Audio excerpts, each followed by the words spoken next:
وروحي وما العالمين له الابتداء والله الداعم وعلى دائم وقضاء لا قيام يوم الدين. اما بعد فقد قال الله الحكيم في القران المجيد بسم الله الرحمن الرحيم الم يجدك يتيما فآوى صلوات علی محمد وعلى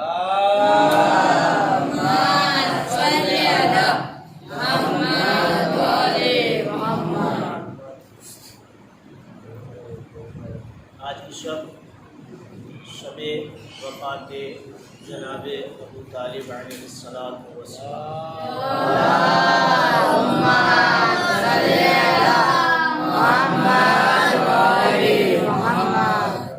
جس آیت کو ہم نے سرنامہ سخن قرار دیا ہے اس میں قرآن مجید میں خداوند عالم ارشاد فرما رہا ہے 20ویں پارے میں سورہ والضحیٰ میں الم یجدک یتیما فآویٰ، اے پیغمبر کیا ہم نے تمہیں یتیم پا کر پناہ نہیں دی؟ عجیب سی بات ہے. ہم کہتے ہیں کہ اللہ کے ہاتھ نہیں، جسم نہیں رکھتا، چہرہ نہیں رکھتا، تو پھر اس آیت میں خداوند عالم کیا کہنا چاہ رہا ہے اور کس کی مثال دے رہا ہے کہ الم یجدک یتیما فآویٰ، اے میرے پیغمبر کیا تمہیں ہم نے یتیم پا کر پناہ نہیں دی؟ تو جب تاریخ کا مطالعہ کیا گیا، مفسرین کو دیکھا گیا، علماء تفسیر کو دیکھا گیا، تو انہوں نے اس آیت کی جو تفسیر بیان کی ہے اس میں نقل کیا کہ اس آیت سے مراد خداوند عالم یہ کہنا چاہ رہا ہے کہ اے پیغمبر اس وقت کو یاد کرو کہ جب تمہاری یتیمی میں میرے ابو طالب نے تمہیں پناہ دی. الم یجدک یتیما فآویٰ، اے پیغمبر کیا ہم نے تمہیں پناہ نہیں دی تھی کہ جب تم یتیم ہو گئے تھے؟ پیغمبر اسلام کے ولادت سے پہلے آپ کا انتقال ہو گیا تھا، آپ کے والد صاحب کا. اس کے بعد چند دنوں کے بعد جب آپ کی ولادت ہوئی تو آپ کی والدہ گرامی کا بھی انتقال ہو گیا تھا. آپ کی پرورش آپ کے دادا جناب عبد المطلب نے کی، لیکن چند سالوں کے بعد جو ہے بچپن تھا بھی پیغمبر اسلام کا کہ آپ کے دادا جو آپ کی سرپرستی کر رہے تھے جناب عبد المطلب، ان کا بھی انتقال ہو گیا. اس سے قبل جناب عبد المطلب نے انتقال سے پہلے اپنے بیٹوں کو جمع کیا اور فرمایا کہ دیکھو یہ محمد ابن عبداللہ صلوات پڑھے محمد اللہم صلی علی محمد وعلی محمد، جو عبداللہ کا بیٹا ہے میں اس کو کسی کی سرپرستی میں رکھنا چاہتا ہوں. پیغمبر ہے، لیکن پھر بھی جناب عبد المطلب نے اپنے تمام بیٹوں کو جمع کیا. پیغمبر اسلام اپنے دادا کے زانوں پہ بیٹھے ہوئے ہیں. ایک مرتبہ فرمایا کہ بیٹا تمہیں جو چچا پسند ہوں، جن کے پاس تم رہنا چاہتے ہو، جن کی سرپرستی میں رہنا چاہتے ہو، ان کے پاس جا سکتے ہو، تمہیں اختیار ہے. کیونکہ جناب عبد المطلب وہ آثار دیکھ رہے تھے، وہ کرشمے دیکھ رہے تھے جناب پیغمبر اسلام کے نزدیک، کہ جس سے جانتے تھے کہ یہ جس کو انتخاب کرے گا اس کا انتخاب ہی عجیب ہوگا. ایک مرتبہ جناب پیغمبر اسلام اپنی جگہ سے بلند ہوئے اور جانے کے بعد جناب ابو طالب کی آغوش میں جا کے بیٹھے. ایک صلوات پڑھے محمد والے محمد.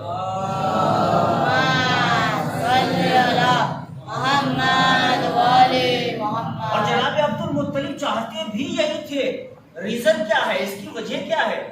جناب عبد المطلب نے یعنی پیغمبر اسلام کے دادا نے یہ دیکھا تھا کہ زیادہ سے زیادہ پیغمبر کی طرف کھچاؤ، محبت، الفت پیغمبر سے جو کرتا ہے وہ جناب ابو طالب. اس کی بنیاد پہ